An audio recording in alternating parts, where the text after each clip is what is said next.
Yalla, on y va. Hashem Hashem, Nassem Nassiar, Erev Tov. Plaisir. Je vois que tu as bien appris ta leçon. On est ce soir, je crois, je préfère mettre les dates, parce que la vérité, j'ai la tête. On est le 10 mars. Je suis une catastrophe. Au niveau des dates, la vérité. Non, parce que. Non, attendez. C'était marqué mars sur mon appareil par rapport à une date que je venais de voir par rapport au mois de mars. C'est pour ça que j'ai dit mars à l'instant. On est le 10 juillet 2018, mardi soir, le Ezrat Hashem Lachim Tim Shalom et le Kaf Chet, puisqu'on est déjà le soir du mois de Tammuz. On va rentrer bientôt dans le mois de Av, Shemizkel, Yishuat Ben Echamot, le Ezrat Hashem Shabbat, Vitale Shmolat, Shel HaKadosh Baruch Hu. Une grande fois pour Sarah Bat Asia. Soucia. Je pourrais te dire le nom, c'est toujours pareil. Tellement de choses dans la. Sasia, c'est pas Soucia. Soucia, c'est un cheval, là, c'est Sasia. Yishuat Ben Echamot, qu'est-ce que tu veux me dire? Refoua Shlema pour Dov Shimon Ben Sion, Bar Red Uma, Johanna Esther Bat Lian, Eliane. Pourquoi tu ne me donnes pas la tête, ça plus? Yoram Ben Evelyn Myriam. Yoram Ben Evelyn Myriam, Hashem Shulachadu Bezrat Hashem Refoua Shlema. Et une Parnassa Tova. Une grande Parnassa. Pour vous tous et vous tous. Voilà, tout le monde. Aaron, Israël, Ben Zahava, Eloui Nishmat, Jacqueline Aziza Batester, et Eliezer Ben Nathan Levi. Be'ezrat Hashem Chaim Tevim Shalom et Eliezer. On a plein de nouvelles de lui, Ben Abraham Avinu qui est à Paris. On embrasse aussi très fort, les Chaim Tevim Shalom. Top.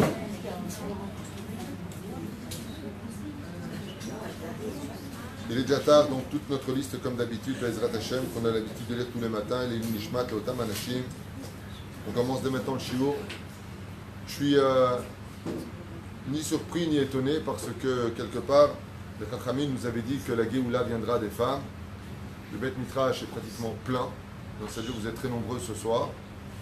Alors qu'il y a un match de foot, France-Belgique, et que tous les hommes. Ils sont marrants les hommes parce que dès qu'il y a un match de foot, it's gonna fine, ils disent à leur femme, vas-y, va où tu veux, je garde les gosses, vas-y. En tout cas, kol hakavod pour votre présence, ça fait chaud au cœur. Je voulais annuler le cours ce matin, j'ai dit, écoute, j'ai rencontré deux femmes qui m'ont dit, non, mais ce soir, on ne peut pas venir parce qu'il y a un match de foot et on est en train de suivre, on te suivra après sur Facebook et machin. Ma femme m'a dit, il faut avoir confiance et Baruch Hashem, on n'est pas déçus. Baruch Hashem. Alors, le sujet qu'on a pris ce soir est en rapport avec le Khurban Bet Hamikdash. Mazal Tov, avec le Khurban Bet Hamikdash, la destruction du temple. On va étudier ce soir un petit peu ensemble un sujet que, une fois de plus, je n'ai pas trouvé dans beaucoup de livres, si ce n'est que le Maran de Prague, et quelques références dans Masechet Makot Bedav Kafdal et Amud Aleph et Amud Bet, sur un sujet qui nous concerne tous. Il faudra juste faire, chers amis, particulièrement attention de ne pas se servir de ce shiur pour des pensées personnelles parce que ça peut être très mal dirigé au niveau de l'esprit. Je m'explique. L'homme a pour nature de vouloir entendre ce qu'il veut entendre. Ce qui fait que tu vas expliquer un shiur à 3 personnes, chacun va ressortir avec sa compréhension à lui du shiur. Alors quand il s'agit de midrashim, quand il s'agit d'études klali, générales, c'est pas grave. Mais quand il s'agit de shiurim comme celui-là, comme par exemple le mariage, le divorce, le pervers narcissique, tous les problèmes, toutes les pathologies qu'on peut trouver, alors les gens, ça me concerne, moi je le comprends comme ça, c'est très dangereux. Et cette étude-là qu'on va faire ce soir est une étude qui peut être dangereuse. Et pourquoi elle peut être dangereuse? Parce qu'elle pourrait mener une personne qui ne comprend pas ce que moi je veux dire, contrairement à ce que lui comprend, de prendre des décisions qui seraient de mauvaises décisions. Donc faites très attention. Quand vous entendez un shiur, de comprendre les shiur à la valeur du shiur et non pas comme vous avez vécu votre problème et comment vous devez prendre vos décisions. Est-ce que j'ai été clair à ce que je viens de dire? Alors si j'ai été clair, normalement vous devriez me poser une question fraîche du style, alors dans ce cas-là, comment comprendre le shiur? Eh bien pas chou. Écoutez ce qu'on a à dire et pour vos décisions, allez voir votre rab pour décider de comment faire les choses. Parce que très souvent, j'ai même entendu de la bouche de grands rabbiniques qui m'ont raconté eux-mêmes que quand ils ont fait des shiurim, les gens sont sortis dehors et puis ils ont compris comme eux ils le voulaient alors que le rabbin n'avait pas du tout dit ça. Eux ils ont oui d'accord je ne savais pas rabbin. En attendant, ils ont fait une sabatoucha au nom du Rav. C'est le nachon. Et pourquoi je vous parle de ça? Parce que ce soir, on va étudier que construire, c'est détruire, c'est construire. Alors imaginez quelqu'un qui est sur le... Je divorce pas. Détruire, c'est construire. C'est un signe de Dieu. Chérie, je te quitte. Pas de ça. C'est pas de ça du tout dont on parle. Même si des choses arrivent, il faut savoir que dans le judaïsme, dans la Torah, parce qu'on parle de Torah et de judaïsme, il n'y a pas de destruction. Il n'y a pas de destruction dans la Torah. Il y a une destruction dans le domaine du Chol. Dans le domaine du Kodesh, aucune destruction n'a lieu. Et les destructions qui ont lieu sont des destructions qui construisent. Ce qu'on va développer ensemble. Vous avez compris ce que je viens de dire? Par exemple, les bêtes Amikdash ont été détruits, c'est une destruction, c'est un deuil, on pleure. Les périodes des 21 jours, ouais, donc on est à une période de Ben Hametzarim, c'est une période de deuil, c'est Tisha B'Av qui arrive, espérons qu'on n'aura pas à jeûner, qu'il y aura le bête Amikdash. Ces destructions-là sont prévues pour être en réalité les plus beaux cadeaux de l'histoire. C'est un problème. Alors je voudrais vous donner des exemples pour Bezrat Hashem nous encourager à traverser les périodes de destruction de nos vies, qu'elles soient sur le domaine social, éducatif, familial, conjugal, professionnel, santé, dans tous les domaines. On passe par des shlavim de montagne russe. Ça va plus du tout.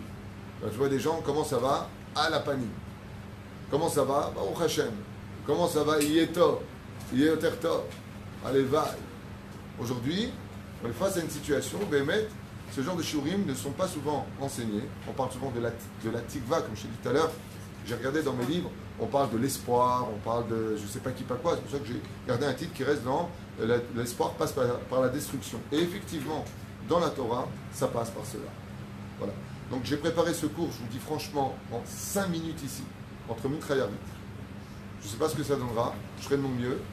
Mais Baruch Hashem, je fais confiance en mon étude et ce que Dieu me mettra dans la bouche. Parce qu'il est évident que moi, par contre, oui, parce qu'on a failli annuler, donc c'est pour ça que je ne me suis même pas plongé sur la question. Voilà, juste pour vous donner des chaises pour ceux qui arrivent encore. Excusez-nous. Pas de problème. Quand une matronita, un jour, on commence le shiur, donc je vous demande vraiment de vous concentrer, c'est un shiur qui peut être superbe, si on est vraiment dedans, on essaiera d'augmenter le niveau petit à petit. Un jour, une princesse romaine s'est posée exactement la question du shiur. Elle a dit, je ne comprends pas une chose. Si Hachem, il voit les choses, Dieu, il sait tout, il entend tout, et il comprend tout. Si Hachem avait vu que le monde serait détruit par le déluge, alors pourquoi il n'a pas commencé le monde à partir de Noé? Pourquoi avoir perdu du temps? Très bonne question. Allez, je vous explique. Au commencement, Dieu créa le ciel et la terre. Et puis voilà que vont se dérouler 10 générations catastrophiques. Il y aura 10 tzadikim qui vont traverser ces 10 générations. Dieu en a ras-le-bol. Il le dit explicitement dans la Torah. Il se console d'avoir créé l'homme. C'est-à-dire qu'il est déçu et, entre guillemets, il regrette carrément. Ouais. Et il détruit le monde. Des millions de personnes, d'animaux, de vivants vont périr dans des souffrances atroces.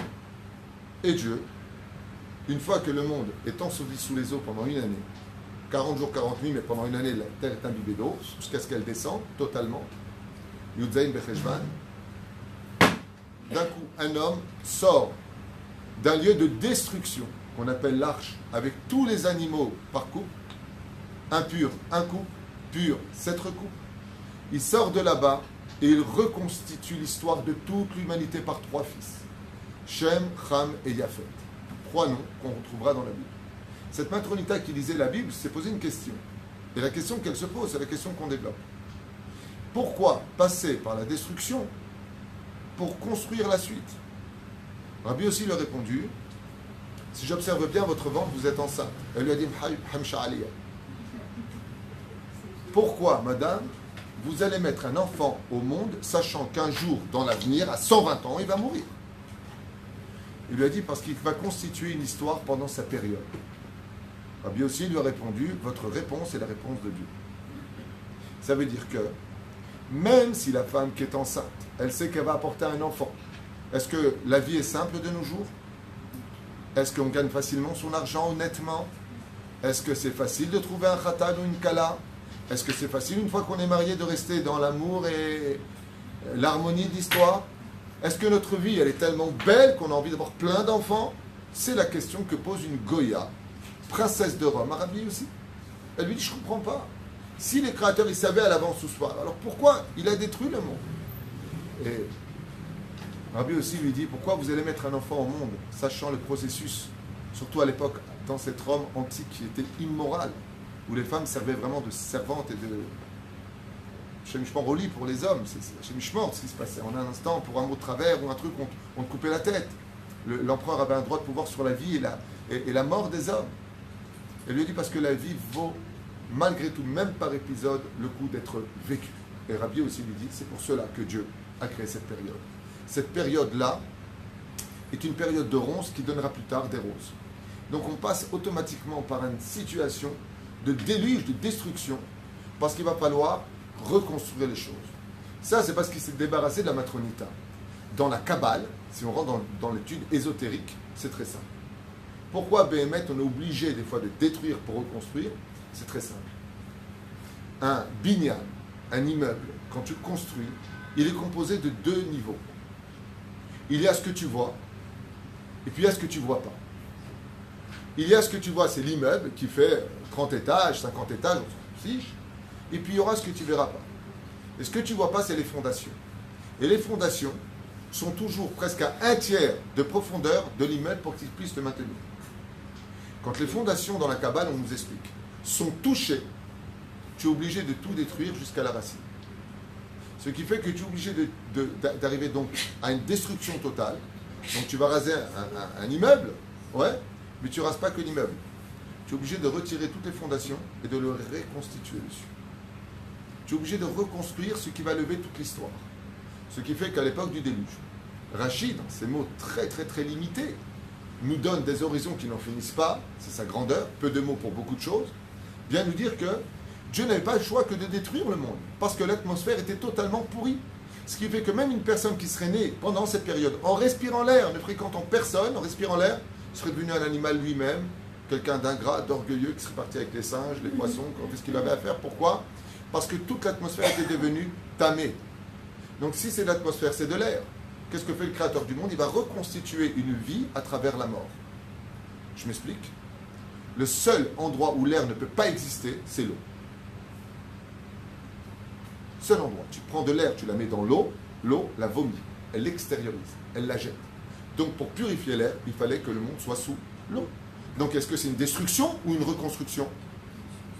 Dans le ciel, il n'y a pas de destruction, c'est une reconstruction. Mais cette construction doit passer par ce que nous, on comprend sur Terre comme étant une destruction. C'est pour ça que je vous ai dit au début qu'en réalité des réalités, les destructions dans le judaïsme au niveau de la Kedusha, je ne parle pas de la Touma, au niveau de la Kedusha, c'est une construction. Les Mekoubalim vont beaucoup plus loin que cela. Et ils disent, pourquoi Béhémet, on est des fois obligé de passer par la destruction? Parce que Dieu a créé quelque chose de compliqué pour l'esprit humain à comprendre. Il a créé un ange. Et cet ange s'appelle le Satan. Oh, Ali, 613 yeux comme ça, babaou.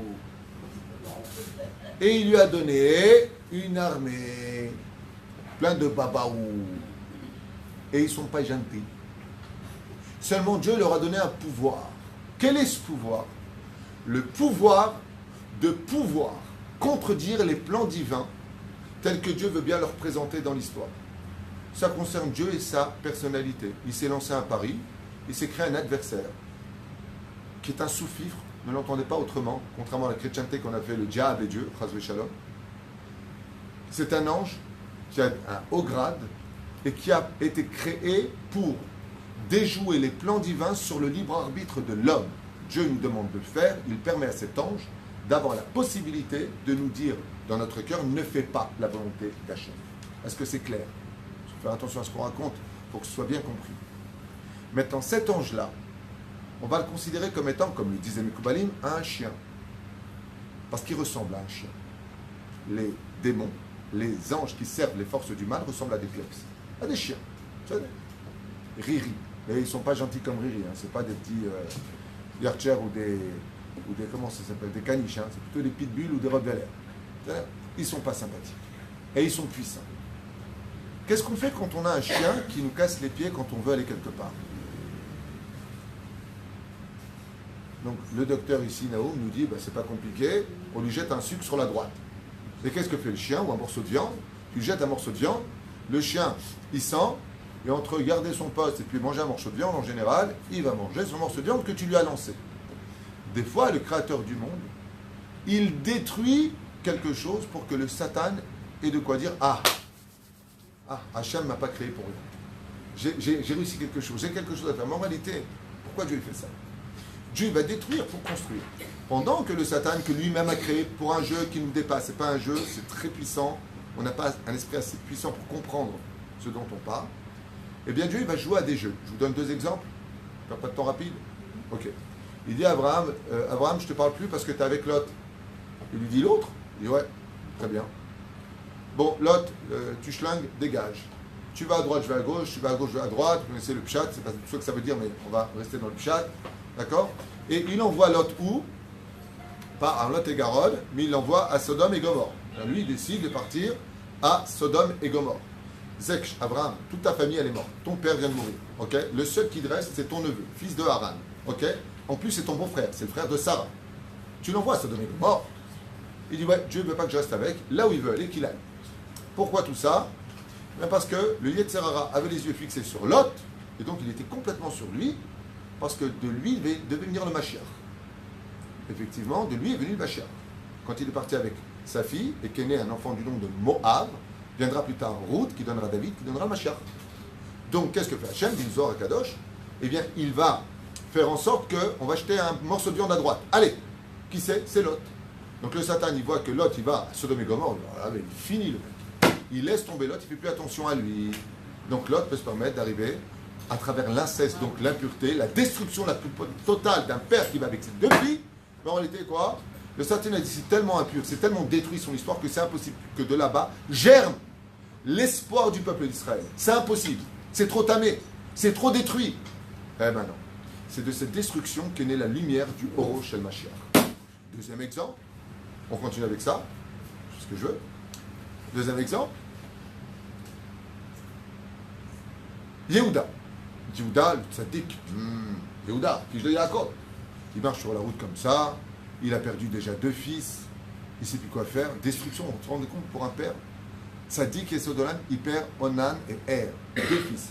Il dit, oh, tu me prends le cœur, Tamar. Je ne vais pas te la faire à la rému, mais ça commence à bien faire. Je te donne un fils et tu me les tues. Un deuxième et tu me les tues. Le troisième, ça fait comment? Sheila. C'était son nom. C'est pas marrant. Sheila, c'est son nom. Pourquoi vous rigolez? Non, pas la chanteuse. Sheila. Sheila, disait Ashkenazim, on dit Sheila, le missionnaire.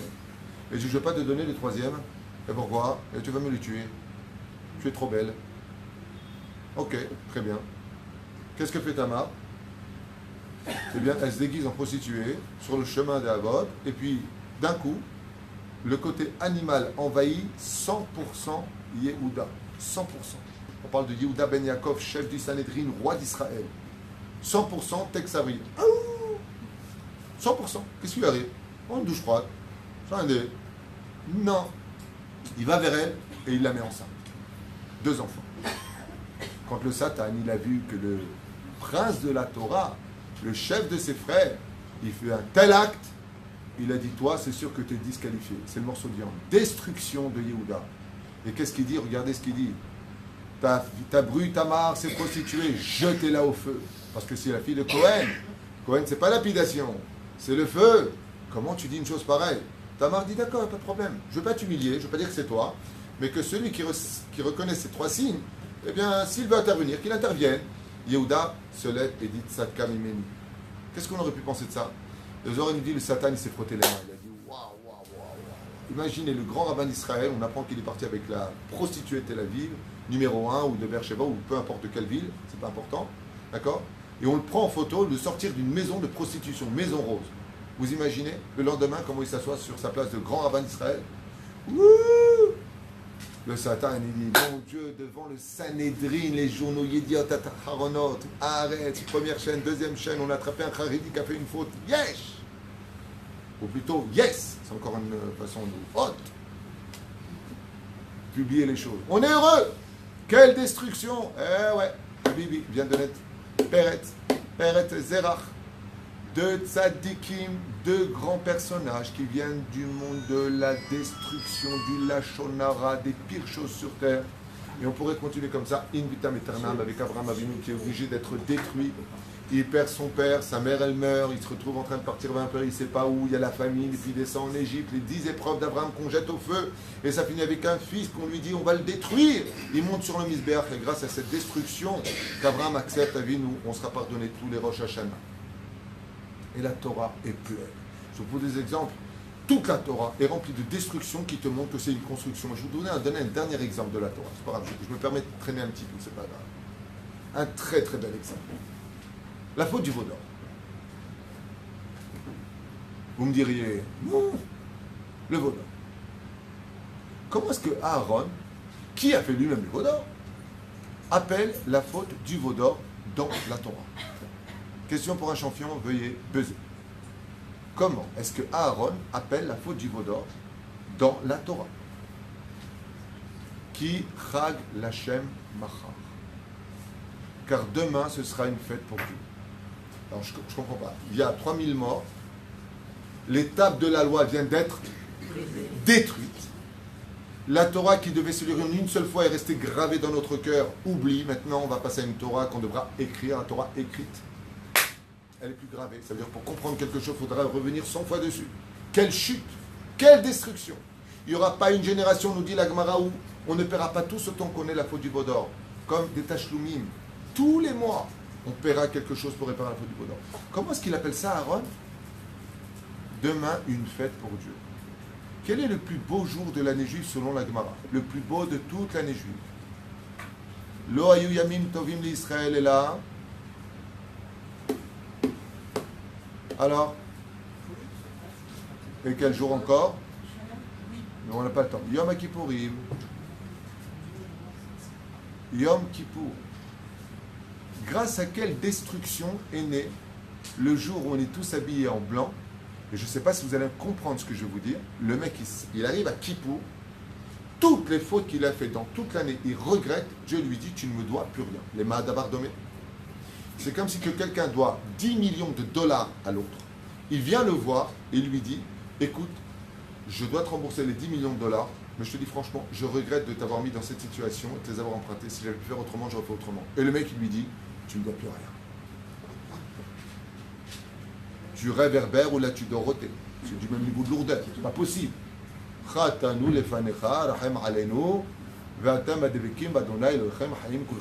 Je rêve. Quoi, parce que tu viens habillé en blanc, on dirait un fantôme. Tu fais comme ça toute la journée, tu chantes, en plus tu es content parce que c'est des bons chants. Tu sors le soir, ça y est, on recommence une année nouvelle. C'est pas possible. Le plus haut jour de l'année juive qui correspond à Keter. Keter Yetenu Lecha. C'est Yom Kippourim.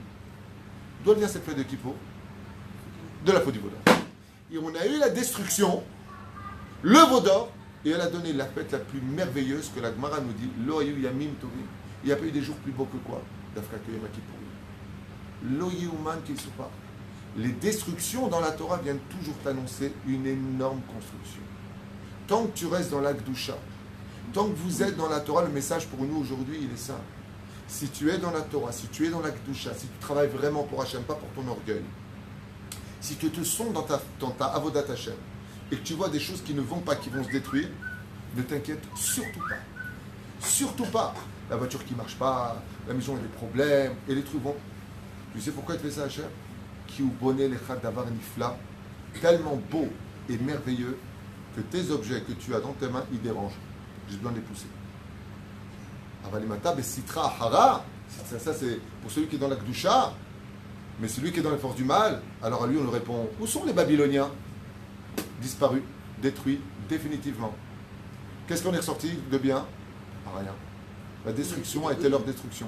Où sont les Madaï, les Perses? Ce que je viens de dire, Sitra Hara, force du mal.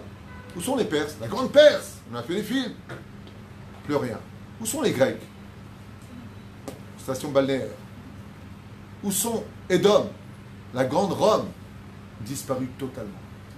Le peuple d'Israël, on est passé de destruction en destruction en destruction, on arrivait à la Shoah, que Dieu nous protège de cette période. Une période noire absolue, des millions de morts. Le désespoir se respirait dans l'air. C'était fini. Qu'est-ce qui se lève de cela? Je n'ai pas dit que ça égale ça, mais qu'est-ce qui en est ressorti? Médinat Israël. Le pays d'Israël. Je ne sais pas si vous comprenez l'histoire. Regardez les documentaires sur la Shoah. C'était la fin d'un peuple. C'était la fin du peuple. Tout était détruit. D'être juif, c'était... Je ne suis pas juif, je ne veux plus être juif, je n'ai pas demandé. C'est l'étoile jaune. Cette étoile jaune est devenue une étoile bleue sur un drapeau. C'est pas possible. Même Hitler, il est parti se suicider. Il a dit, j'en peux plus, ceux-là. Plus tu les brûles, plus tu les tues, plus tu leur fais du truc, plus ils reviennent. Même Jason les Argonautes, ils n'ont pas fait mieux. Ils reviennent de la terre, c'est pas possible. C'est un peuple que tu ne peux pas détruire. Combien on est frappé, comme l'Égypte, comme droite et gauche, en malasot, am Israël, choser, vechoser, vechoser. Comme ils disent ici là-bas, Aman, parler de la Shoah, il a décrété la mort sur tous les enfants d'Israël, 127 provinces où se trouvaient tous les enfants d'Israël. Et qu'est-ce qui est sorti de cette destruction absolue de Aman et ses décrets? Avec Zeresh Ishto et Achashverosh est sortie la fête juive la plus élevée de toutes les fêtes juives.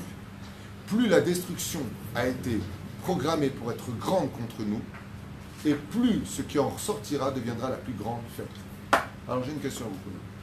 Quand on est à Tcha B'Av, ouais, c'est le jour le plus noir de l'année juive. Ça veut dire que Tcha B'Av risque donc de devenir la plus grande fête de toute l'histoire du judaïsme.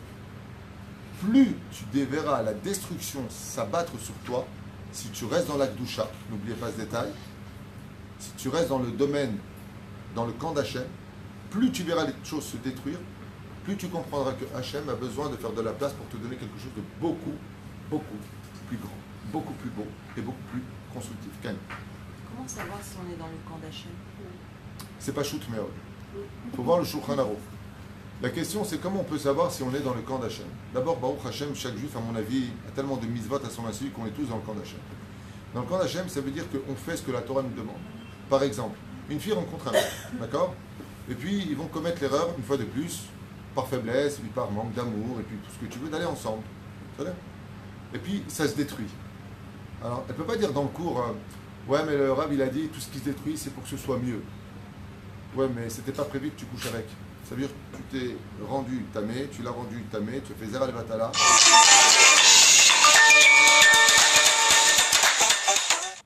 Okay.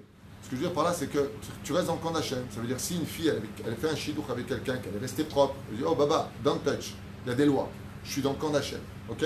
Et que ça ne se fait pas, Béhémet, il faut dire Mazel Tov.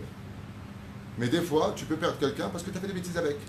Dieu te dit, Zek, je t'ai fait tchouva, machin, je t'amène un mec, tu fais des bêtises avec lui, et tu me jettes 1 million d'enfants à la poubelle. Donc c'est destruction. Mais cette destruction, elle est de la doucha ou elle est de la touma? Elle est de la touma. Donc tu peux vraiment pleurer. Mais malgré tout, comme Hachem, dirait Rabbi Nachman, il appelle ça, dans son livre, il dit, c'est Ma'amar Satoum. Mais c'est Ma'amar Satoum. Ma'amar Satoum, ça veut dire qu'il y a des choses qui sont cachées à notre esprit. Et en ce qui concerne le peuple d'Israël, on a quand même encore, nous, une différence. C'est que même quand on fait des bêtises et qu'il y a une destruction, l'échéance du bien, elle va tarder, mais elle est à 4e ou 5e niveau plus loin. Grâce à la tchouva aussi. Vada, la personne fait tchouva, elle regrette, il n'y a rien à mis. Je vous le dis, je vous le répète. Tant que tu restes dans la Kedusha, d'accord? Tant que tu restes dans la Kedusha. Même si tu es dans le processus. Hein? Même si tu es dans le processus de la Kedusha. Je voudrais vous raconter un truc que je t'ai montré à Talpiot. Vous vous rappelez de la salle qui s'est effondrée il y a 15 ans? Il y avait un monde fou. D'accord? À un mariage. Vous savez ce qui s'est passé 2 jours avant ce mariage? Vous êtes au courant de ce qui s'est passé? Alors je vais vous raconter quelque chose. Vous allez voir combien, quand on est dans les forces du bien et que c'est une destruction, combien c'est un bien. Vous voulez entendre ce qui s'est passé là-bas? Alors écoutez bien. 2 jours avant ou 3 jours avant, je ne me rappelle pas exactement le nombre de jours avant, il y a un mariage qui devait avoir lieu.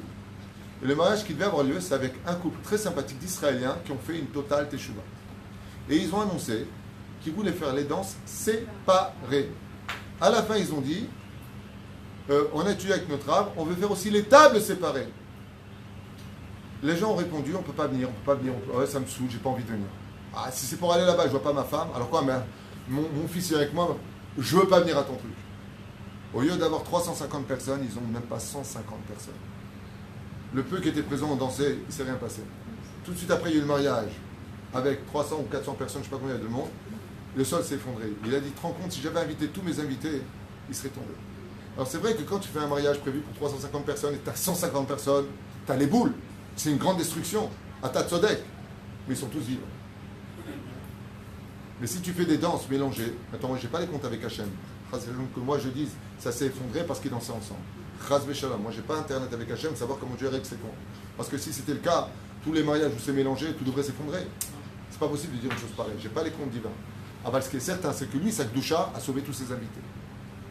Juste un petit exemple. Alors, tu viens comme ça, un mariage avec 150 personnes dans une salle aussi grande, alors que tu avais 350 personnes, si ça c'est pas un khurban, alors qu'est-ce que c'est? Mais non. Il était dans la Gdusha, tu m'as posé la question, il était resté dans les règles de la Torah. Quand il s'est passé l'événement qui s'est passé 3-4 jours après, il a dit à ses invités, vous vous rendez compte, grâce au fait que nous on a voulu faire séparer, on a sauvé des vies. Parce qu'il avait autant de monde que celui qui a fait l'affaire. Et donc ça se serait effondré, il aurait tué ses invités. C'est pour ça que je vous dis que dans la Gdusha, les destructions par une femme, c'est préservé, elle fait un shidour, 2 shidours, 3 shidours, et puis ils s'en vont. L'arme de Mâche, ils n'ont pas fait de bêtises. Zera kulotov, kulotov, il n'y a pas eu de destruction. Depuis moi, je vais mourir. Mourir que toi, va prendre une douche froide et lâche les baskets. Vas-y, je te petite Gabrielle, ça veut dire quoi? À partir du moment où Bémet, tu restais dans le camp d'Hachem, tu viens faire une affaire, Alpi Alacha, tu vois l'autre, il est en train de réussir. C'est vrai. Tu vois l'autre, il est dans l'arnaque au téléphone. Il réussit, il achète une villa à sa mère et à sa belle-mère. Ouais, même elle. Il est content. Il a les derniers Audi. Il a. Bassof, il divorce. Bassof, il est dans la drogue. Bassof, il quitte le pays. Bassof, il est en prison. Bassof. D'ailleurs, il faut faire très attention à cela. Celui qui est dans la Gdusha et qui rate une affaire, c'est parce que Dieu lui réserve toujours mieux. En davar kazé chez nous. Là, il y a pas bouche à Et pourquoi des fois c'est très long? Pourquoi des fois c'est très long? Parce que je vais t'expliquer une chose, c'est une très bonne question que se pose ma femme. Tu as bien fait de venir ce soir. Je connais ma femme. Si elle pose des questions, c'est pas pour elle poser. Elle les pose pour vous, quoi. Je la connais. Elle me dit ça dans la voiture. Tu sais, hein, j'avais des réponses. Hein. Mais une mycologie. Une fois, un père a dit à son fils, reste dehors, je te prépare quelque chose. Il lui dit, papa, je suis pressé, c'est long encore. Il lui a dit, reste 2 minutes, attends. Il dit, papa, je suis pressé. Papa, je suis pressé. Quand il lui a ouvert le rideau et qu'il a vu ce qu'il avait préparé, il lui a dit, papa, je peux encore attendre. Tout ce qui est bon prend du temps. Parce que quand Hachem, il envoie la Gdusha, quand il envoie quelque chose, c'est pas pour peu de temps, c'est pour toujours. Quand c'est signé par Dieu, c'est pour toujours. Pourquoi le premier temple a été construit par Shlomo Ameler? Vous n'allez pas me croire. Parce qu'il avait une faute sur lui. Et parce qu'il avait une faute sur lui, ça ne pouvait pas rester éternel. Waouh! Et le deuxième temple, par Ordus, avec l'argent du roi de Babylonie et de Perse à cette époque, Ordus, qui ordonna de reconstruire le temple. Et il est où ce temple? Ah oui, il n'était pas juif. Le troisième temple, qui va le construire? Dieu lui-même. On ne sait pas s'il descendra du ciel, on va le reconstruire. Comme tout est vérité, il descendra et on le finira. Aval, et Prinatenu, qui va construire ce temple? Hachem. Si c'est Hachem, est-ce qu'il sera détruit? Non. Alors maintenant, je voudrais vous donner des exemples de construction et destruction maintenant dans la Torah orale, pour nous faire comprendre qu'à chaque fois que nous sommes dans une situation de destruction, avant de vous donner la parole pour vos questions, à l'échelle générale et non pas individuelle, on n'a pas à connaître vos vies privées, c'est le truc que je vous ai donné. D'abord, avant tout, il faut savoir que aujourd'hui, j'étais avec une personne qui critiquait énormément à l'époque Eretz Israël. Il n'aimait pas la mentalité d'ici, il n'aimait pas le pays, il voulait retourner en galoute. Et on a eu une grande discussion. Puis il est reparti vivre un petit peu en galoute et il a eu de très très grosses galères. À un tel point qu'il ne veut plus voir la galoute. Il est revenu en Eretz Israël, il a perdu énormément dans ses affaires là-bas. Il s'est retrouvé en bas de l'échelle. Je rencontre cette personne et il me dit quelque chose d'incroyable. Il a fallu que Hachem me détruise tout pour que j'ouvre les yeux et que je me rende compte de l'amour que j'avais pour ce pays, de l'amour que j'ai pour mes frères, alors qu'avant ils appelaient autre chose. Un truc de fou. Je vous parle de cette semaine. Je te rends compte, il faut que tu passes par tout perdre pour te rendre compte de tes valeurs. J'ai connu une personne dont le nom était aussi Babaou. Jacques Leloup. Ce monsieur était un monsieur terrible. Il disait ce qu'il voulait, où il voulait, quand il voulait. Il était riche, puissant, n'avait peur de personne. Il considérait même Dieu comme son frère. Ce n'est même pas Dieu. Dieu, s'il existe, c'est éventuellement mon frère. Il est au niveau de Dieu. Cet homme-là n'a jamais demandé pardon de toute sa vie à toutes les personnes avec qui il a fait du mal. Même pas à sa propre femme, qu'il traitait comme une moins que rien. Alors Hachem l'a détruit. Mais il l'a détruit de toutes les maladies. Hachem Ishmael Virachem. Et pan. Il a commencé à pleurer. Il a commencé à demander pardon à tout le monde. Et il est mort dans une grande teshuva. Vous savez ce qu'a dit cet homme-là avant de mourir? J'ai le mérite d'être présent au moment où il partait de ce monde. Il a dit: je remercie Hachem de m'avoir paralysé, mis dans une telle situation. Je suis enfin devenu un homme. Alors je vous pose une question. C'était une destruction ou c'était une destruction? C'est une destruction qu'il a construite. Des fois, et moi, paf, on n'est rien, je ne suis rien, je suis que poussière, bon, grosse poussière. Le roi David nous dit: toute ma vie j'ai été détruit par ma famille. Mon père disait que j'étais un bâtard. Ma mère Bekoshi me parlait. Mes frères me disaient: toi tu dégages, tu ne vaux rien. J'ai dû grandir loin de toute la famille, dans les prairies, loin de tout le monde. Le jour où on m'a appelé, c'est parce que le prophète Samuel, on lui a dit: va chez Ishaï, car le roi d'Israël, c'est un de ses fils. Même le prophète d'Israël, quand il m'a vu, il a dit: mais non, pas lui. Mais non. Il lui a dit: toi aussi, tu fais partie du lot. C'est que je n'en ai pas un qui peut me dire: David, oui, Nick. Je suis obligé de parler avec les ours toute la journée, les lions et les brebis. Avec mes chiens, il n'y a pas quelqu'un qui peut me dire: t'es sympathique. Le roi David, il savait une chose. Il a été éloigné, mis en quarantaine par tout le monde, depuis qu'il est né. Jamais d'amour, jamais de bras, jamais rien. Il a grandi, lui, face à Dieu. Qu'est-ce qu'il dit à la fin quand il devient roi? Il écrit son Teilim et il dit: Even ma'asu abonim, aïta le rosh pina. J'étais un caillou sous les pieds de mes frères, mais aujourd'hui je suis le sommet de la montagne. Je suis roi d'Israël. Il a dit, le roi David: si je n'avais pas vécu tout ce que j'ai vécu, si je n'avais pas été capable, et je vous donne une anecdote du roi David. Une fois, alors qu'il était très jeune, il garde ses brebis et il voit un lion qui se jette sur une de ses brebis, qui la prend dans sa gueule et qui se barre avec. Qu'est-ce que fait le roi David? Tout jeune, 12 ans. Il court derrière, il lui ouvre la gueule, il lui sort la brebis, il lui met 2 claques dans la tronche, il lui dit: fous le camp ici, petit chaton. Ensuite, il a affaire à quoi? 2 ours. Pas des ours tunisiens. Waouh! Qu'est-ce que fait le roi David? Un mawashigeri, un coup de latte au niveau. Pac! Il tue les ours. Quand il arrive devant le roi Shaoul, beaucoup plus tard, avec Goliath, il lui dit: mais comment tu oses penser que tu peux te battre contre lui? Qu'est-ce qu'il lui dit? Il lui dit: quand j'étais plus jeune, alors que je gardais les brebis de mon père, j'ai eu affaire à 2 lions et un ours. Je les ai tués les 3.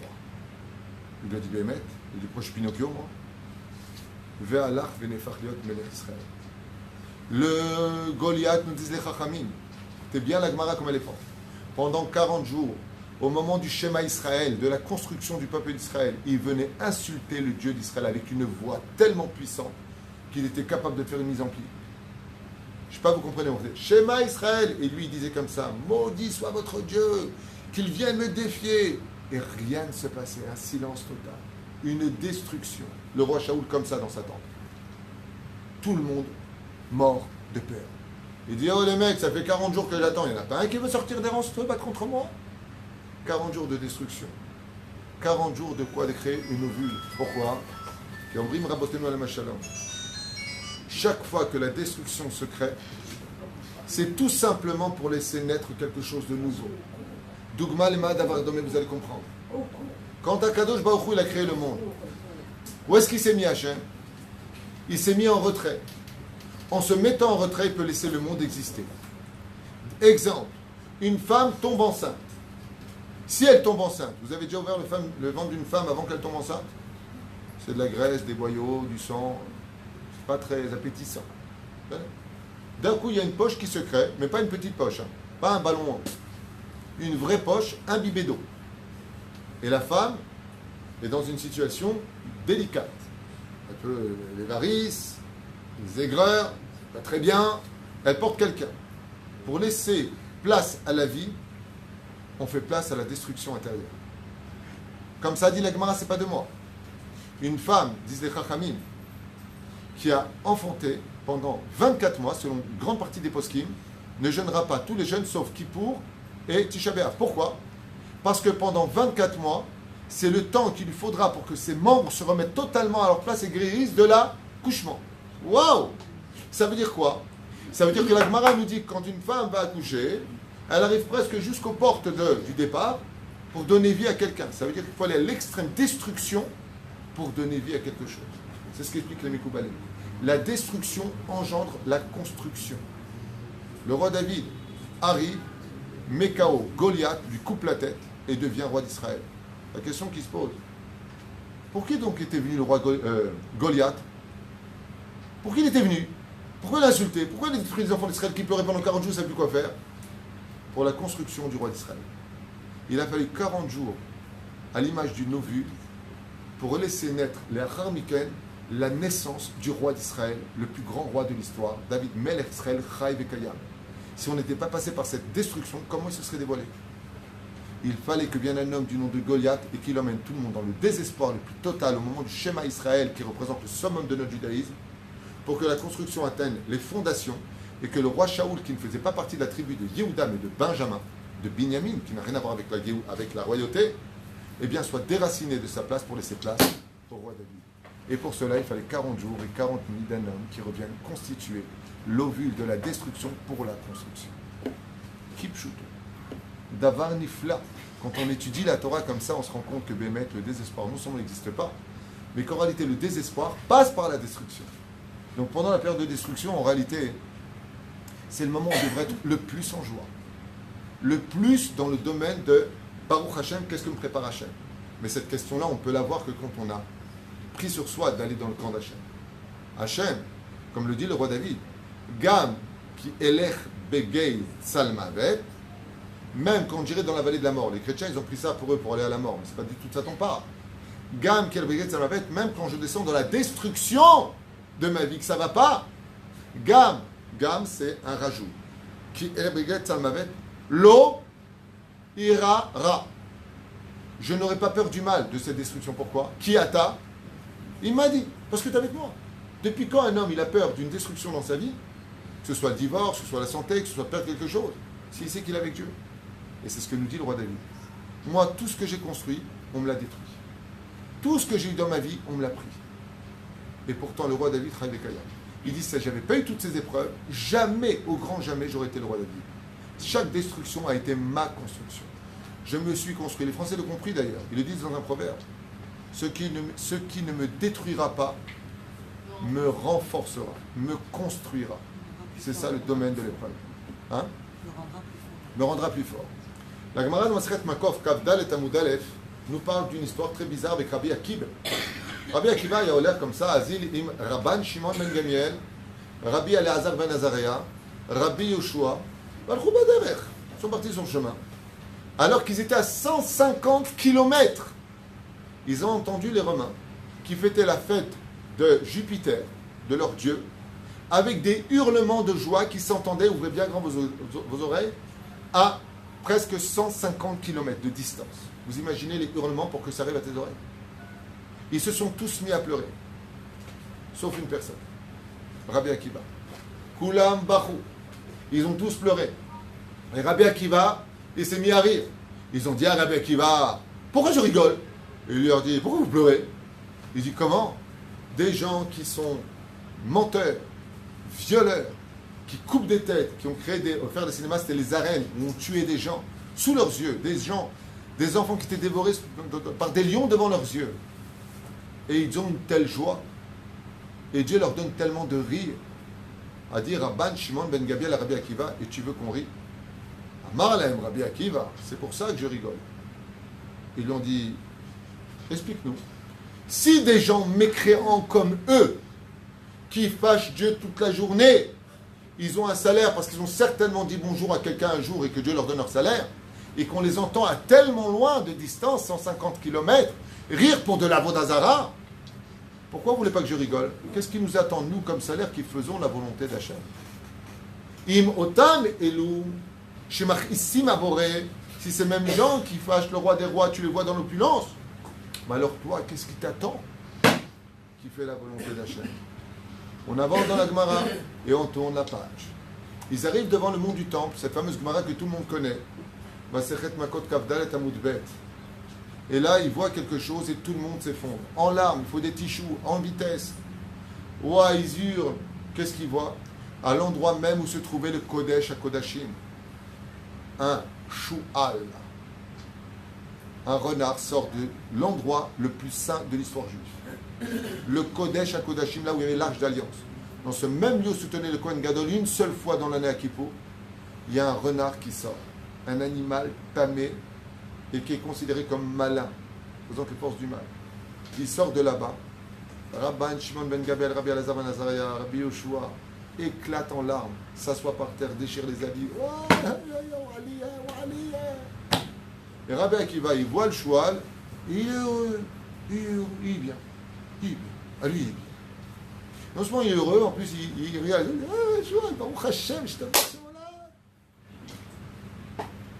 Et là, ils lui ont dit, non, attends, là, on veut bien que tu rigoles, mais il ne faut peut-être pas exagérer. Tu peux nous expliquer pourquoi tu rigoles? Vous pouvez nous expliquer pourquoi vous rigolez? Nous, on pleure, pardon. Pourquoi?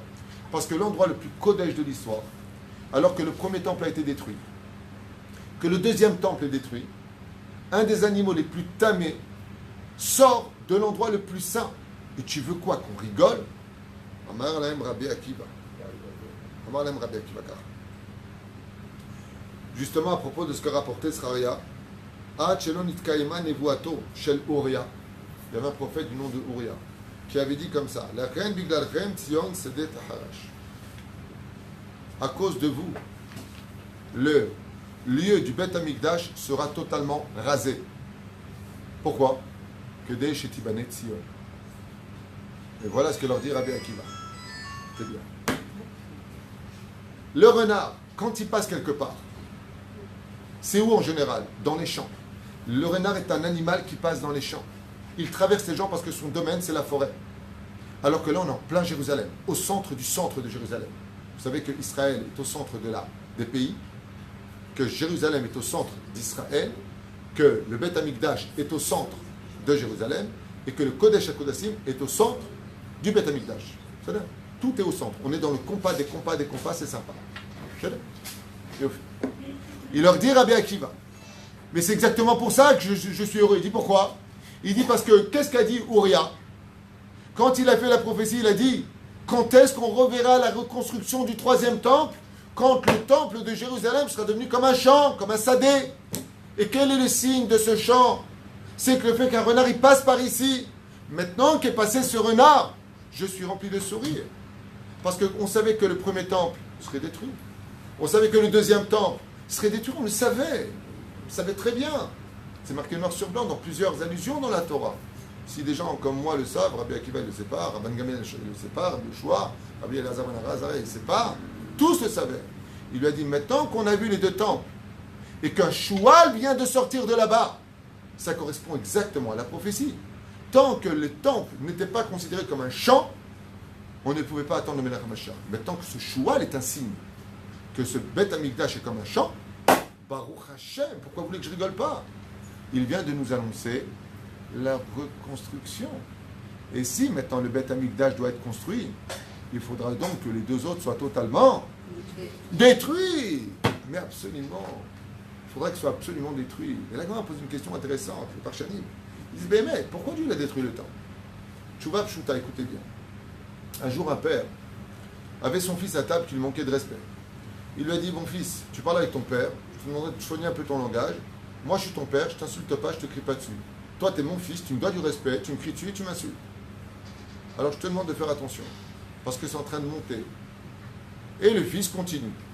Alors, le père lui dit, tu sais, c'est vrai que tu es grand, qu'on n'a pas le droit de frapper son fils. Mais si tu te comportes comme un arabe, ça, c'est pas interdit par contre. Donc, je te le demande encore une fois, arrête de manquer de respect. Le père commence vraiment à se chauffer, et là, il va le finir à l'âge. Seulement, il y a la mère qui est là, une bonne mère tunisienne comme ça lui dit, Michel, je m'explique pas. Bon, tu vas frapper ton fils, le pauvre, maintenant les grands regards, parce qu'il n'est pas bien, tu comprends? Le père, par contre, il est rouge de colère. Il dit, oui, d'accord, je veux bien qu'il soit avec moi, moi je veux bien subir, mais s'il se comporte comme ça avec les autres, il s'allie aussi tout le long de toute la famille. Il a besoin d'une leçon. Et à ce moment-là, le fils regarde le père et lui dit, qu'est-ce que tu vas me faire? Alors le père, il va lui dire à son fils, t'as raison, je peux rien te faire. Il se lève de table, et de toutes ses forces, il donne un coup de toutes ses forces sur la table. Il la brise en 10 000 morceaux. Il explose la table, les assiettes, tout est détruit par terre. Il regarde son fils, il lui a dit, tu sais ce coup-là que je viens de donner sur la table, je voulais te le donner sur la tête il y a un instant. Il se lève et il s'en va. C'est le machal des Chachamim. Le créateur du monde, il nous a dit, arrêtez, faites Avodazara, Gilou Yarayot, Shfichut Damim, arrêtez de vous haïr, arrêtez la Shonara, stop, arrêtez, je suis votre père, die, ça suffit, stop, stop, stop, stop, stop. Et nous on dit à Dieu, stop, qu'est-ce que tu vas nous faire? Qu'est-ce que tu peux faire? Bah, Kadosh Baruch Hu, boum! Il a détruit le Misber. Il a détruit le Beth Amikdash. Les enfants d'Israël. Makara, il a dit, je préfère frapper la pierre que vous frapper. Est-ce qu'il nous a détruit? Est-ce qu'il a détruit quelque chose? Ou est-ce qu'en frappant la table, il nous a reconstruit, nous, à réaliser le mal qu'on a fait? Et pourtant, ça a été une destruction dans la cuisine, dans la salle à manger, tout était détruit. La table a tout explosé. Quelqu'un qui serait rentré leur dit, mais c'est quoi ce balagan? Il y a un tremblement de terre ici? La mère, elle a dit Baruch Hashem. Baruch Hashem. Bien sûr, vous savez que c'est la mère, c'est la Shrina. Okay? Elle a dit Baruch Hashem. Mon mari, Akadosh Baruch Hu Boré Olam, c'est le côté Zachar ben Nekeva dans la Torah, dans la Kabbale. Okay? Zachar ben Nekeva, Nouk. Il dit il préfère frapper la pierre que de frapper son fils. Est-ce que quelqu'un serait conscient de dire que si un père il frappe la porte et qu'il fait un trou dans la porte, alors que ce cours est revenu sur le visage de son fils, est-ce qu'on appelle ça une destruction ou une construction? La mère, elle dit à son fils, tu sais, le coup de poing qu'il vient de donner, tu le mérites. Mais la porte, elle est détruite. Et le fils, un jour, vient voir son père et dit, papa, ne change pas si vite.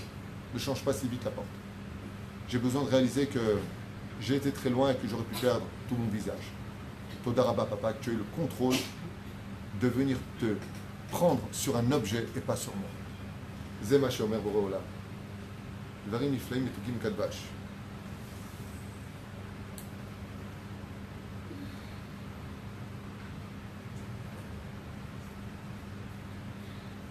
Ok. La reine Bezrat Hashem. Bon, ici, après, on doit plein d'autres allusions à propos du Bing Bang. Il a fallu détruire pour construire. Khurban vient du mot Khereb. Verroulé, mais pour le temps qui nous est donné, il est déjà 9h30. Je voudrais vous donner 5 minutes de questions. Si vous avez des questions à poser sur la construction de destruction, ce qu'on avait dit, on ferait 1 heure de cours, puis questions-réponses.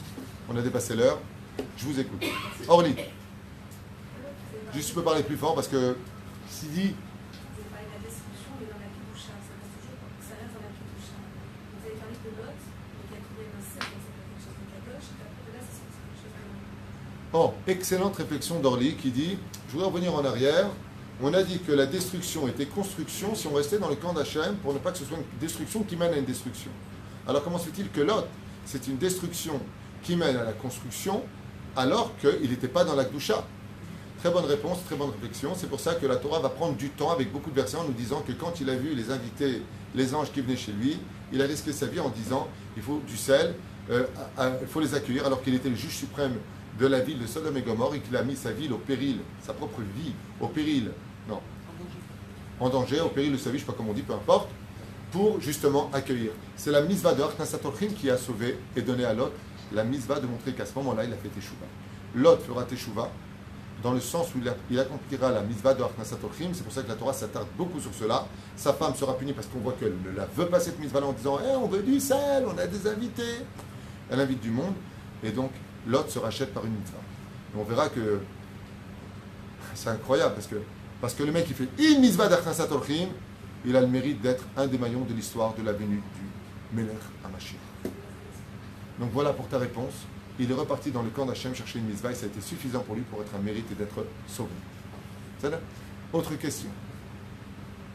Donc si on a chacun un niveau d'être dans la Kedusha. Donc si on a la destruction, elle peut être aussi à ce niveau-là, par exemple. Tout à fait. C'est une très bonne question que tu poses. Mais ça veut dire quoi être dans le camp d'Hachem?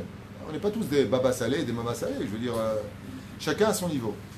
Dans le cas échéant, imaginez qu'une femme, parce que je parle avec des femmes ici présentes, mais imaginez qu'une femme soit avec un goy. Puis elle est follement amoureuse de lui, puis lui il lui donne, et puis il est gentil en plus. Sympathique. Il est mignon, il est gentil, il me caresse, il ne bouge pas. Mais elle sait que c'est interdit. À son niveau à elle, elle va quitter ce non-juif parce que la Torah lui interdit d'aller avec. Mais elle n'est pas encore chômeur de mitzvot, mais elle a fait quelque chose d'énorme dans le ciel. C'est-à-dire que, bon, ok, je sais que c'est pas bien, je veux quand même rentrer sous la roupa, je sais que je n'ai pas le droit de vivre avec toi, alors je prends mes affaires et je m'assume, tant pis. Alors que le mec, il était gentil, ni l'a frappé, ni l'a insulté, et des fois ils sont sympas, je veux dire, des humains comme tout le monde. C'est bon, la Torah nous dit non, à son lot, il traten bam. Et que cette fille-là, elle a fait. Va dire qu'à son niveau, elle est très très élevée dans la Kedusha, parce qu'elle a fait un acte héroïque. Alors on dit, ouais, mais elle ne mange pas encore cachère. D'accord, elle éclate. Déjà, comme c'est marqué, sourd mera va aseto. On ne dit pas fais le bien. D'abord, quitte le mal et commence à faire le bien. Donc, il est évident qu'une personne, par exemple, qui fumait tous les Shabbats, il a pris sur lui maintenant de ne laisser la télévision l'allumer que le Shabbat, mais il a arrêté de fumer. C'est un tzaddik. Donc, il va dire que quand on parle de Kedusha, c'est pas je suis complètement avec toi, Hachem, parce que je n'ai pas le niveau. Le Créateur du monde jauge le niveau d'une personne, non pas à la quantité, mais à la qualité de sa tchouva. Et ce qui fait que vous allez être un petit peu déçus de ce que je vais vous dire, mais c'est la vérité. Une femme qui est hyper tsnoua, avec le kissouille, qui fait 1000 télim par jour et qui fait la shonara les uns sur les autres, et puis tu as l'autre qui est pas tsniout et puis qui dit je ne veux pas entendre du mal de mon peuple, qui aide dès qu'elle peut aider. Je ne sais pas qui a plus de valeur vis-à-vis d'Hachem, j'en sais rien. Je ne suis pas Dieu, je ne vais pas dire celle-là elle est mieux que l'autre parce que je n'en sais rien. Mais ce que moi je sais, c'est que je ne suis pas sûr que l'autre veut plus que l'autre. J'en suis pas sûr. Parce que celle qui fait la shonara a détruit le temple, et celle qui est pas tsniout a détruit le temple. Alors qui est la plus pieuse? Demandez à Dieu, je n'en sais rien. Moi, j'ai pas de réponse à donner. Peut-être mon rêve, moi, j'ai pas de réponse. Je ne sais pas si une fille hyper couverte qui fait des télim et qui prie pour tout le monde et qui, de l'autre côté, n'arrête pas de faire des zizanies dans les familles et qui parle de l'un et de l'autre et qui trouve que du mal dans le peuple d'Israël, je ne sais pas si elle a plus de valeur qu'une fille qui ne serait pas tsnoua et qui est beaucoup plus tsnoua dans sa façon d'être, qui est pudique, et même faire des bêtises, mais qui a un côté, comment dire, très juif en elle. Je ne sais pas. Je vous dis franchement, j'en sais rien. J'en sais rien. J'en sais rien. Ça, c'est des contes divins. Je ne sais pas. Mais de ce que j'ai étudié, c'est pas sûr que celle qui est pudique, elle vaut mieux que l'autre. Je suis pas sûr. De ce que moi j'ai étudié. Parce qu'il n'y a pas marqué que le temple a été détruit parce qu'on n'était pas tsniout. Hein. Non, on était tsniout. On étudiait la Torah. On ne faisait pas la bracha avec Kavana avant et après. C'est-à-dire. Et pourquoi le temple a été détruit? Et je peux vous apporter un exemple. Celui qui me dit ouais, enfin bon, tu dis ça quand même, sur quoi tu te bases? Bah, alors tu me chauffes, tu me trouves, hein, ma petite. Oh, faut prendre de le mettre, je parle avec ma femme. Ma petite, c'est ma femme. Si tu veux des références, je te l'ai dit. Qui est mort d'une épidémie de façon affreuse que leur gorge est serrée comme ça? Les élèves de Rabbi Akiva, 24 000 tzadikim gmourim. Ils n'avaient pas de respect l'un vis-à-vis d'autre. À mon avis, que Dieu n'a pas eu de patience, dis donc. Pâques. Donc tu vois bien que ce n'est pas forcément l'habit qui fait le moine. Ce n'est pas parce que tu es un homme de Torah que tu es forcément moral. Donc il faut faire très attention à ces notions-là, et c'est pour ça que je trouve ta question pertinente, ma femme. C'est que Béhémet, ça veut dire quoi être dans le camp d'Hachem?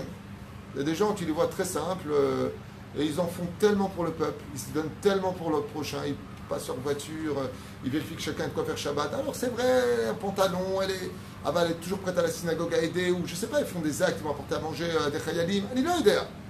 Qui t'a dit que cette mitzvah-là, elle est plus que l'autre? La Mishnah dans Masechet Avot nous dit Ve'en beyadecha ladat maschar mitzvot. La Gemara nous dit dans Masechet Avot, personne ne connaît le salaire des mitzvot que Dieu. Tu sais pas. La reine Kol Israël Kedoshim. Mais la personne qui de l'autre côté, et c'est arrivé, tu sais de qui quoi je parle, c'est pas important. Un shidduch avec une fille. Je dis à la fille, shidduchim, regarde, ça fait 15 mecs qui t'emmènent là où ils veulent. Ça fait 15 échecs. T'en as pas marre de faire les mêmes bêtises? T'as pas compris qu'un homme cherche pas des cailloux mais des diamants? T'as pas compris ça? Que plus la fille elle est facile, moins il en veut? T'as pas compris ça? T'as pas compris que plus une femme s'estimera, plus on la verra comme elle s'estime? Donc on l'estimera. T'as pas compris? Elle refait un shidour. Elle retombe. Il la rejette. On lui refait encore un shidour. C'est avant qu'on ouvre notre... C'est à 2-3 ans de cette histoire. Et là, elle se préserve. Et on l'a mariée. C'est pas compliqué. Bon, elle a divorcé après, mais on l'a mariée. Sauf, on l'a mariée. Tikounim, j'ai pas... Mais en tout cas, la robe blanche, elle l'a essayé. C'était mignon. Avant le résultat des courses. Quand on te parle de ça, c'est dans les événements de la vie. C'est pour ça que Rabbi Akiva nous dit Kol David Rahamana, l'état va vide. Mais qui dit ça? Rabbi Akiva. Rabbi Akiva, il est dans le camp d'Hachem, qu'est-ce qu'il dit? Tout ce que fait le Créateur, c'est le bien. Qu'est-ce que dit Rabbi Nachum de Gamzo? Gamzo, les Tova. Gam, c'est péjoratif. Gam, même le péjoratif, il est les Tova. Mais qui dit ça? Rabbi, qui? Nachum de Gamzo. Ceux qui sont dans le Mahane d'Hachem, même s'ils voient tout se construire, se redétruire, c'est que pour du bonheur. Moi, je me souviens qu'il y a une période de ma vie où j'ai eu une destruction dans ma vie, sans rentrer dans les détails. J'étais à Jérusalem, Tibané Vitikonen, dans une très jolie maison, à Koltov et Yafé. Et puis, j'ai dû subir une espèce de khurban, comme plein de gens dans leur vie. Une destruction, peu importe, sans rentrer dans les détails. Ça regarde personne, juste pour vous parler de façon générale. Okay?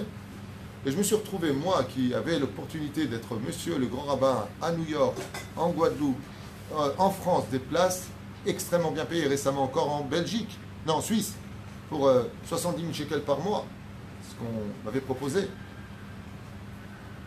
J'ai tout refusé. J'ai refusé des places en or avec chauffeur, voiture. Ah oui, il faut un chauffeur, c'est qu'il y a une voiture. Qu'est-ce qu'est Volvo? Ils vous disent. C'est une Volvo la voiture. J'ai tout refusé. Je ne quitterai pas Jérusalem. À chaque fois que j'allais voir mon rab, il me disait, tu ne quittes pas Jérusalem. J'ai besoin de toi ici, dans la yeshiva. Je n'ai jamais accepté aucune proposition. Je tombe sur celle-là. Ah, elle est là. Et je lui dis, ouais, enfin bon, c'est à la femme de suivre l'homme après le shidour, donc tu montes à Jérusalem. Elle me dit, ah, mais c'est très fort. Hein. Ancienne époque. Ah oui, non, mais t'as raison. Mais je peux pas. Mais pourquoi? Parce que je m'occupe de mes parents, ils sont ici, je peux pas laisser seul. Ah, Aline, moi je suis fier de l'autre côté, en plus respect des parents et tout. C'est beau. C'est beau. Je vais voir mon rab et je lui pose la question. Et il me dit, quelle ville?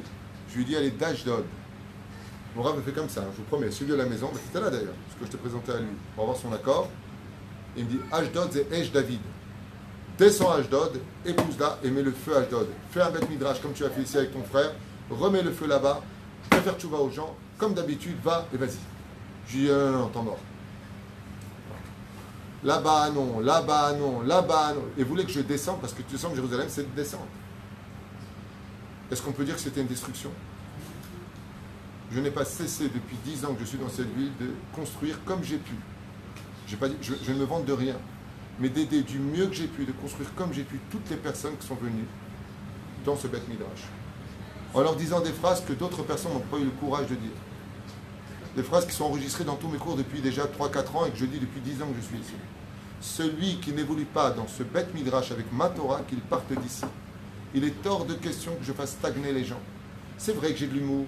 C'est vrai que j'ai une Torah qui est peut-être un petit peu prise à la légère. En attendant, tous ceux qui m'ont fréquenté ont fait une réelle teshuva, une Torah de vie, et une Torah où Baruch Hashem, les maris étudient la Gemara, ils ont fini des dizaines de Gemarot grâce à Dieu aujourd'hui. Encore quelqu'un m'a dit, il a fini Maseret Makot, Ina Shamaï. Baruch Hashem, ils évoluent dans ce Beth Midrash. Et j'insiste pour vous les femmes, et pour vous les hommes, et pour les enfants qui viennent ici. Celui qui n'évolue pas avec moi, je lui interdis de venir ici. Allez chez un Rav qui va vous faire élever, parce que moi je ne fais pas des adeptes, et je ne cherche pas la quantité. Je cherche des gens qui veulent étudier une vraie Torah, mais pas une Torah de Rasra. Pas une Torah que quand tu sors, tu te trouves pourri, t'es foutu, t'es mort. Non. Je veux une Torah de vie. Une Torah que quand le mari ou la femme rentre à la maison, elle a le sourire et elle vit son judaïsme. Ça, c'est une construction. Et c'est ce que je me suis forcé de faire. Et quand je regarde toute ma vie comme ça, vie détruite à Netivot, tout recommencer à zéro, vie détruite à Jérusalem, tout recommencer à zéro, des épisodes qui n'en finissent pas. Et ferme tes boutiques, l'antifada qui te détruit tout, la banque qui travaille pendant l'antifada. Les ribiotes continuent en Israël pendant l'antifada. Ça peut tout exploser, ils te disent ne sortez pas des maisons, mais la poaline, je vous affirme que le compteur il marche. Tu le reçois en lettres rouges après, tu vois. Résultat des courses. Quand j'ai fermé mes boutiques, avec une paire de 700 000 shekels, j'avais 3 boutiques, 700 000 shekels. C'est pas compliqué, ils m'ont pris ma maison que j'avais. J'avais une autre maison, ils l'ont pris. Ça va. J'ai dansé à la maison. Vous savez ce qui est arrivé de cette destruction? Pendant 10 ans, j'ai fait l'aller-retour. Jérusalem, Tel Aviv. 10 ans. 10 ans de peine sans voir le jour. C'était ma peine forçée de l'amour. 10 ans d'aller-retour. Jérusalem, fais l'aller-retour. Fais l'aller-retour. Quand je suis arrivé à la maison, j'ai entendu tout fermé, je me suis retrouvé à zéro une fois de plus. J'ai commencé à danser. J'ai dit Baruch Hashem. Et qu'est-ce que tu vas faire maintenant? Je dis c'est très simple. Je retourne au collège. Puisque je vois que dans le domaine professionnel, c'est les montagnes russes, tu montes très haut, mais en fin de compte, pour redescendre, je ne peux plus perdre de temps. Je vais au collège. Je suis devenu directeur d'un collège à Guido. J'ai repris ma place, comme j'étais avant, dans le monde de la Gdoucha. Et j'en suis plus jamais ressorti. Après, pendant des années, j'étais sous-directeur de Or-Eliaou avec mon frère, jusqu'au jour où j'ai épousé madame. Elle était folle de moi, elle ne m'a pas lâché, je lui ai dit OK. Ah ouais. Et je suis descendu à Ashdod. Et depuis que je suis à Ashdod, je n'ai pas chômé un seul jour. Marbitzim Batora, Ishtadim Laasot. Quand je regarde ma vie, je n'ai eu aucune destruction. Je n'ai eu que des remplacements de mieux en mieux. Mais tout cela, pour un seul secret, je ne me vante de rien, Chas v'Shalom. Avec toutes les épreuves que j'ai eues dans ma vie, je n'ai jamais dit à Dieu, pourquoi tu me fais ça? Jamais, jamais, jamais. Je n'ai jamais dit à Dieu, pourquoi? Pourquoi tu m'as pris ma femme? Pourquoi tu m'as pris un enfant? Pourquoi tu m'as pris la maison? Pourquoi tu me coupes mes affaires? Pourquoi tu me fais changer de maison? Pourquoi je perds? Jamais. J'ai toujours dit, Baruch Hashem. Zetov. Zetov. Je sais que maintenant Hachem va me donner encore mieux. Et Baruch Hashem. C'est bon. J'ai une dernière question. Une question, j'écoute. Comment ça se fait qu'on est en période là de destruction justement par rapport au Beth Amikdash et qu'on ne le ressent pas? C'est dimanche, enfin je parle peut-être pour moi, il y a peut-être plein de gens qui le ressentent, mais dimanche c'est le jeûne, et ben à la limite, nos grands-parents... J'aime beaucoup ta question, j'ai compris. Nos grands-parents le ressentaient mieux. Fais attention, fais attention. Ce qu'elle dit est vrai, et je me sens un peu concerné, même si je fais, tu le sais, Tikkun Chatzot à la maison. D'accord? Non, mais c'est important parce que pour ressentir quelque chose, il faut se mêler à cela, il faut le faire, il faut agir. Et même en faisant le Tikkun Chatzot, eh ben, on ne ressent plus vraiment les choses. Alors ma réponse, elle va être claire. Ma femme pose une question pertinente, ma femme, et elle dit... Comment se fait-il qu'aujourd'hui, on ressent moins les choses du Khurban Beth Amikdash? C'est vrai qu'aujourd'hui, quand tu poses une question de Tcha B'Av, je déteste ce jour. J'espère que je vais tenir à chaque fois, j'ai mal à la tête. T'as rien compris, ça, c'est pas de ça dont on parle. À Tcha B'Av, il faut pleurer le temple. Alors c'est un peu compliqué, je vais te répondre très brièvement. Au niveau psychologique, c'est complètement compréhensible. Il y a tellement de destruction dans les maisons aujourd'hui. Il y a tellement de soucis. C'est-à-dire que même quand ta fille, elle te dit, j'ai enfin trouvé mon mari, normalement, qu'est-ce qu'on les parents? Mazal Tov! Chérie, il faut vendre la voiture. Elle va se marier. C'est-à-dire que tout est devenu tellement dur, on a tellement de soucis que c'est dur, je m'excuse de vous le dire, mais moi, quand je parle avec les gens, et tu vois au bureau combien les gens viennent les uns après les autres, les gens vont mal. Les gens, ils ont des problèmes de santé. Quelqu'un appelle, il dit j'ai mal au foie, il arrive là-bas, on lui dit monsieur, reste 6 mois. Attends. Le mec, tu viens comme ça, il vient de faire un travail, il arrive au sommet du truc, on ferme la société, t'es viré. Attends, j'ai 54 balais, je fais quoi de ma vie? Et là, tu lui dis, tu sais que c'est bientôt Tcha B'Av? Quand? Parce que moi, j'ai commencé depuis longtemps, hein? Donc, ce que je veux te dire, les gens vivent des destructions non-stop. Non-stop. C'est-à-dire, quelqu'un un jour lui a posé la question, il a dit, tu crois au Gan Eden? Il lui a dit oui. Et le Gehinam, il dit, je connais. Il dit, mais non. Il dit, va voir ma femme. Les gens vivent des Gehinam à des degrés différents. Moi, une des raisons pour lesquelles je me fâche un peu quand j'entends des enseignants hurler sur leur petit bourg comme ça en disant faites pas assez bien les choses comme ça. Peut-être qu'il a raison, peut-être qu'il y a des gens qui ont besoin de ça. Je ne rentre pas dans ce détail-là. Mais fais très attention parce que tu parles à quelqu'un qui peut être. D'ailleurs, je vois un truc. Ton mari, Rabbi Asher Salfati Ayaka, a fait cours Shabbat ici grâce à Dieu. Et c'était vraiment super. Baruch Hashem. Tu vois, je lui ai donné la parole. Je lui ai dit il y a quelques années, j'ai eu confiance en toi. Tu étais bègue, tu avais du mal à parler. C'est ce qu'il m'a dit. J'ai aucune confiance en moi aujourd'hui grâce à Dieu. Au mitapes. Ouais. Eh bien, sache que Motzei Shabbat, une des personnes qui était là, est venue lui dire sache que si tu n'avais pas fait ton cours, je me serais suicidé ce soir. Tu le sais, c'est lui qui me l'a dit et je connais la personne. C'est-à-dire que, vous vous rendez compte que. Imagine maintenant, tu viens, ce mec qui vient là, dans ce cours, et l'autre, tu lui dis on ne fait pas la même chose, faites du lachonara, et votre vie elle n'est pas bien, il tape. Mais le mec il dit ouais, t'as raison, sur la Torah, c'est tout ce qu'il me fallait pour mourir. Super, au revoir. Je crois que les gens n'ont pas assez sur la tête pour leur en rajouter. La reine, c'est pas qu'au niveau psychologique. Ben, les gens, ils sont tellement dans un khourban, le mari qui a trompé sa femme, la femme qui aime plus son mari. Vous savez combien d'hommes dans les maisons qui dorment dans le salon? Vous n'êtes pas au courant.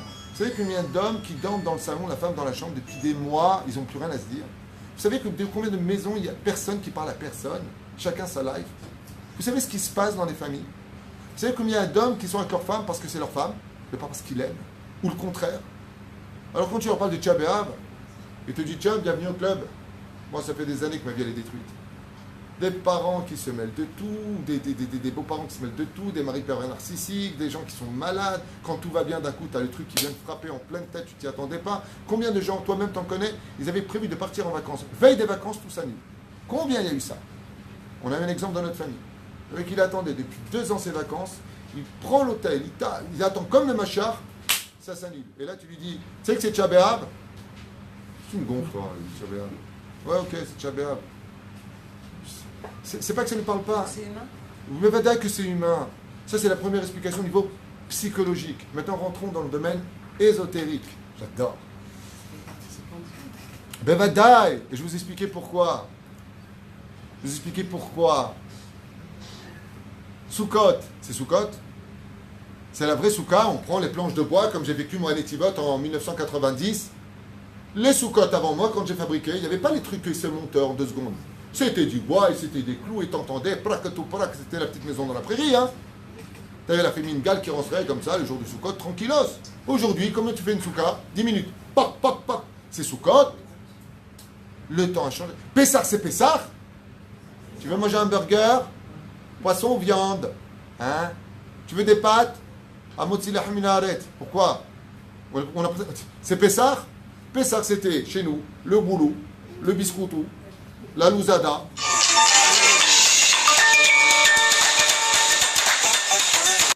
Aujourd'hui, tu vas au supermarché et tu dis, mais c'est pas Pessar. Alors la réponse est très simple. On pourrait faire toutes les fêtes comme ça. Il y a marqué que tout a changé. L'ampleur des fêtes n'est plus la même et c'est normal. Quand tu mets de grandes bougies pour éclairer une pièce et que d'un coup tu as trouvé enfin l'interrupteur et que tu vas allumer le lustre, eh bien tu verras qu'au moment où tu allumes le lustre et que cette lumière commence à arriver dans la pièce, eh bien les bougies on les voit pratiquement plus. Étant donné que le oro, la lumière du Mashiach arrive, pour renouveler maintenant le système de toutes les fêtes juives, le renouvellement du monde, il est évident que les fêtes juives, c'est pas qu'on les base, chas v'shalom, c'est la Gemara qui dit. Elles seront comme une allumette allumée devant le soleil, nous dit la Gemara. Pourquoi? Parce que la lumière du Mashiach, elle est tellement grande, elle est tellement en train d'envahir le monde, que c'est pas qu'on ne fait plus les fêtes, on les ressent moins parce qu'on attend quelque chose de beaucoup plus grand et on le sait tous inconsciemment. Ce qui fait qu'on est au niveau ésotérique comme ça. Une fois, on m'a expliqué mon rave, je lui ai dit, Pessah, aujourd'hui c'est plus Pessah. Et mon rave m'a dit, tu sais pourquoi? Parce que la Géoula de Pessah, elle est tellement ridicule à côté de la Géoula qui nous attend, que Pessah aujourd'hui, on ne vit presque plus, on a de tout. Pour te dire, on passe à autre chose. On va passer à autre chose de beaucoup plus grand, beaucoup plus fort et beaucoup plus inoubliable que toutes ces fêtes, qui ressembleront comme une allumette allumée devant le soleil. Ça veut dire que Bichlal et Chachamim ne comparent pas la Géoula à une lampe, ils disent que la Géoula c'est un soleil qui arrive. La reine ou Shemesh, quand tu as le soleil en pleine journée et que tu allumes des bougies, est-ce que tu les vois à la maison? mais tu sais qu'elles sont là. Et tu fais attention qu'elles ne prennent pas feu. De la même façon, on contrôle, on canalise nos fêtes, on sait que c'est Tisha B'Av, on sait qu'on doit jeûner, on sait qu'il s'agit du Beth Amikdash, mais est-ce qu'on le vit vraiment? Eh bien, quelque part non. Pourquoi? Eh bien, parce que dès qu'il y a la destruction, il y a l'espoir de reconstruire. Donc, on a un pied dans la destruction, on va jeûner, on va porter les lois de deuil concernant le jour de Tisha B'Av, si on doit y arriver. Et de l'autre côté, déjà, Chatzot Hayom, est-ce qu'on est par terre? Non. On s'assoit? Oui. Il y en a même qui lavent la maison à Tisha B'Av l'après-midi. Pourquoi? Préparons la venue du Mashiach.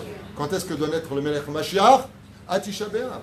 Ça veut dire que le jour même de la destruction du temple, déjà renaît déjà l'espoir de la lumière du Mashiach. Pourquoi on appelle ça Orosh HaMashiach? Parce que dès que tu rentres dans l'obscurité, c'est pour y voir la lumière de beaucoup plus loin. Et je finirai avec ça. Je donne juste un exemple. Imaginez maintenant que je suis en pleine journée, qu'un mec allume sa voiture de très loin avec ses phares. Il a une voiture blanche en plein soleil. Est-ce que je le vois? Non. Maintenant, je le revois en pleine nuit. Il a ses phares. Est-ce que je le vois de beaucoup plus loin? Mais pour ça, il faut que je sois dans l'obscurité. Yotzer or mi penecho shechbe. Zebit du Kainyan. Le créateur du monde fait sortir la lumière de l'obscurité. Il faut rentrer dans l'obscurité pour être capable de voir déjà de très loin que l'espoir arrive. C'est les lumières du phare du Melech HaMashiach. Ce qui fait que plus on tombe dans l'obscurité, plus ça va mal dans nos vies. C'est pour qu'on voit de plus en plus et qu'on ait de plus en plus envie de dire We want Mashiach. Non. Le Rabbi Lubavitch l'avait dit et c'est basé sur Zohar. Pourquoi le Mashiach ne vient pas? Parce qu'on ne l'attend pas vraiment. Donc il faut demander le Mashiach. C'est que le Vakesh le Mashiach. Même si la Gemara nous dit En ben David Baal Abessiardat, le Mashiach il viendra quand on l'aura oublié. Mais alors si on l'a oublié, c'est pourquoi? Parce qu'on sera tellement abattu d'épreuves qu'on va le mettre dans la liste. Bon, je te mets quelque part, je t'attends. Mais de l'autre côté, l'obscurité devient si noire, tellement difficile nos vies aujourd'hui, que dès qu'on verra des signes du Mashiach, on dit oh, c'est pas Baruch Hashem. Qu'est-ce qu'il y a? Voilà, la Géoula s'approche. On ne peut pas aller plus loin. Combien j'ai entendu cette phrase? Combien j'ai entendu cette phrase? De toute façon, Mashiach ne peut pas tarder. Encore hier, quelqu'un me l'a dit. On ne peut pas aller plus loin que ça. Après la Guépra, qu'il y a eu vendredi ici, quelqu'un m'a dit, je faisais de la marche un petit peu pour perdre 2 grammes. Et la personne m'a dit comme ça sur la route, ouais, 2 grammes parce que j'ai pris en même temps, je ne sais pas dit, un truc de fruits là. Ah non, mais chané. Ouais. Et une personne m'a dit, on ne peut pas aller plus bas que ça. Donc on ne peut que remonter. On ne peut pas aller dans plus d'obscurité que cela. Donc on ne peut voir maintenant que la lumière du Mashiach. Plus c'est obscur, et plus la plus petite étincelle de lumière est visible. Mais s'il y a de la lumière, tu ne la vois pas. Et c'est pour ça que les gens qui vivent dans l'opulence, ils ont du mal à voir la lumière de la Géoula. Ils n'attendent pas le Mashiach, tout va bien pour eux. Mais ceux qui sont comme beaucoup de gens, qui passent des moments très durs dans leur vie, eh bien, il est évident qu'eux, ils attendent le Mashiach. Et comme le dit le Zohar HaKadosh, la vache vaut beaucoup plus donner son lait que le veau ne demande à le téter. Alors, qu'est-ce qu'on fait pour qu'un veau, il veuille téter l'épi de sa mère? Eh bien, il faut qu'il ait faim. Donc, les robinets financiers se ferment, l'obscurité s'installe, l'amour disparaît un petit peu, l'angoisse prend un peu la place. Pourquoi? Parce qu'on réalise qu'une seule chose. Les clés de tout notre bonheur sont dans les mains d'Hachem. Et donc, si on les veut, mieux vaut être l'ami d'Hachem. Kol Tov.